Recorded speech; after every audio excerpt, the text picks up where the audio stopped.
most, himself. This is just another day.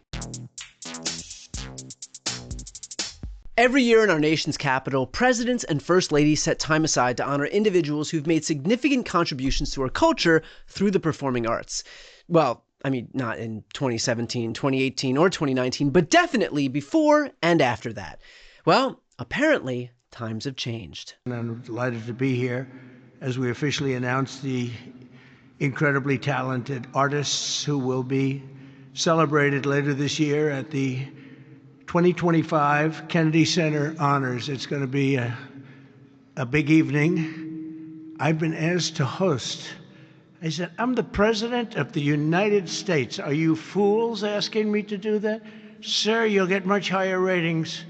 I said, I don't care. I'm President of the United States. I won't do it. Wow, what an impressive conversation that definitely happened. I mean, we all know how much Trump hates exploiting the office of the presidency for something as juvenile as TV ratings, which is why it was so impressive that our president stuck to his guns, told his staff that he had more important matters to attend to, and sadly turned this gig down. And then Susie Wiles said to me, sir, I'd like you to host. I said, okay, Susie, I'll do it. Oh, he is doing it. I'm shocked. And by the way, what a complimentary impression of your Chief of Staff, Susie Wiles, who I'm pretty sure doesn't sound anything like... Okay, yeah, I'm pretty ssure that's exactly what she sounds like.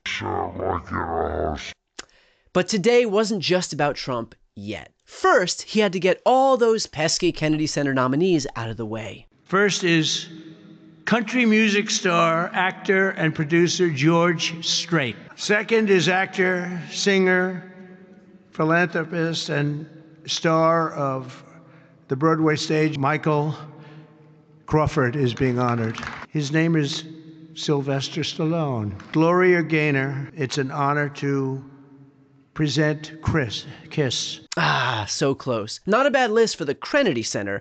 I'm sure a lot of thought and prayer went into it. And not exactly a surprise either that Trump would want to honor the band Kiss, a group whose frontman is almost as obsessed with women and accumulating wealth through shameless marketing as Donald is.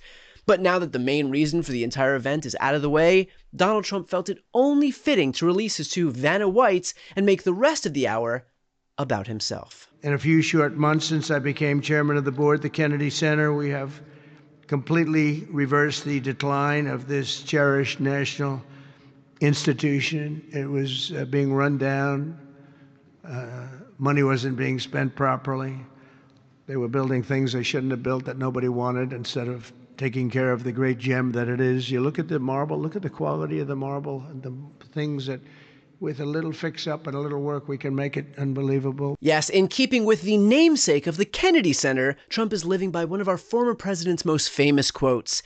Ask not what your country can do for you, ask what you can do to restore the cracks in the marble. Also, my nephew is, to use a Massachusetts term, cuckoo bananas. But now, on to more pressing issues. We're going to also fix up a place called Washington, D.C. We're going to make it so beautiful again. We're going to be redoing the parks, redoing the grass. You know, grass is a lifetime like people have a lifetime. We're going to redo the grass with the finest grasses. I know a lot about grass because I own a lot of golf courses, and if you don't have good grass, you're not in business. And hasn't that always been everyone's issue with Washington, D.C.? Not the rampant corruption by this administration, the ineffectiveness of our congressional leaders, or even the wealth disparity throughout the entire town. It's that gosh darn grass.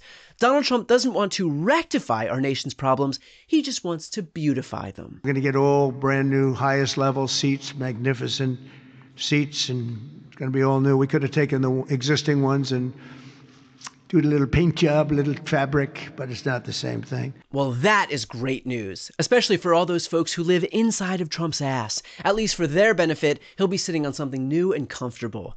But as Trump stated just a few days ago, he is determined to clean up the streets of D.C.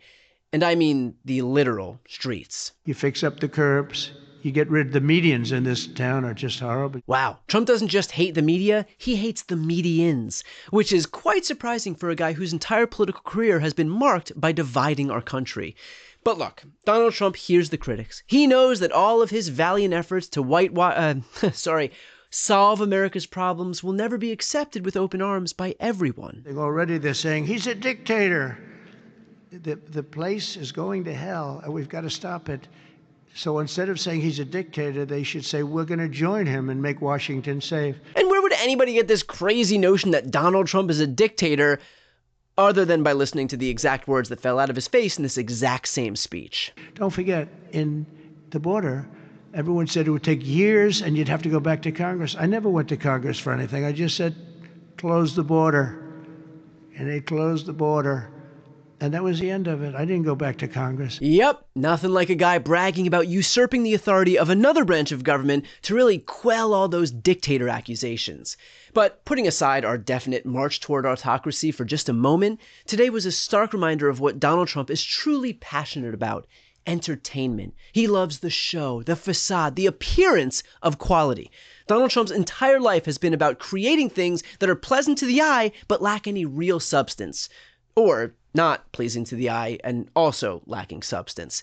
The buildings, the awards shows, the golden footwear, Trump is obsessed with creating the optics of success.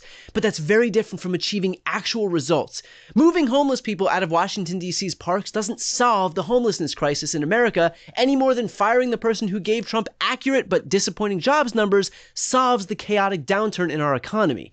And this isn't a secret. The problem is it's being hailed as a virtue. And for the president, this is something that hits home because he is a visual person. I mean, not when it comes to mirrors, but in all other cases, she's not wrong.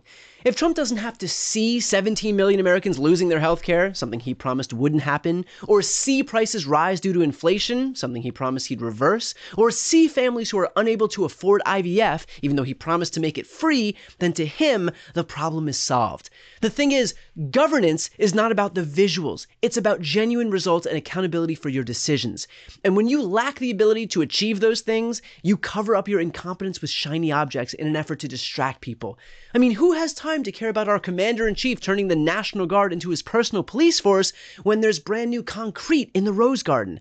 Who can worry about masked ICE agents arresting non-criminals when we've got a shiny new ballroom to look forward to? And how could you ever be concerned with the president's possible involvement with a dead pedophile and very alive sex trafficker when there's so many gold trinkets to admire on a daily basis? Donald Trump may be a visual person, but he's not the only one. Voters are too, and they can see exactly what he's doing. Before you go, if you enjoyed this content and you want to see more and support independent media, please subscribe to this channel. The subscribe button will be right here on the screen. But second, the reality is that we are now in a political environment where this administration can lean on any of the social media platforms to suppress certain voices if they don't like critical coverage. That means my longevity here is in the hands of a few tech billionaires who are already making it clear that they are willing to cater to this administration. To that end, signing up for my newsletter is a way for me to reach you directly if that ever becomes necessary. I'll put the link right here on the screen as well, so please sign up. It's free, but there's also an option to do a paid subscription if you'd like to support me and my team. I really appreciate it. Thanks so much for watching.